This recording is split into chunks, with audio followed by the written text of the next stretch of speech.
छत्रपती शिवाजी महाराज हे महाराष्ट्राचं आराध्य दैवत. पण शिवनेरी असो की रायगड, दोन्ही ठिकाणी मात्र सरकारी उपेक्षाच पाहायला मिळते. अशावेळी अरबी समुद्रात महाराजांचं भव्य दिव्य स्मारक उभारण्याचा घाट राज्य सरकारनं घातलाय. गेल्या 2010च्या अर्थसंकल्पात 100 कोटी रुपयांची तरतूद केली गेली. सर्वेक्षण करून संकल्प चित्रही तयार करण्यात आलं. त्यासाठी 3,90,00,000 रुपयांचा खर्चही आला. पण पुढे काहीच झालं नाही. आता पुन्हा निवडणुका डोळ्यासमोर ठेवून सरकारला जाग आली आहे.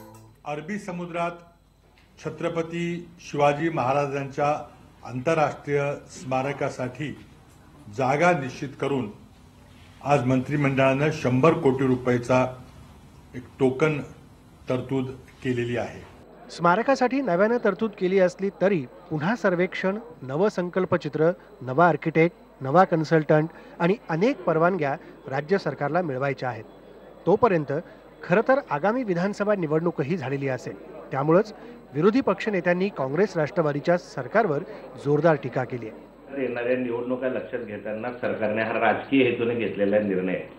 यांना छत्रपती शिवाजी महाराजांचं स्मारक लवकर व्हावं असं अजिबात वाटत नाही.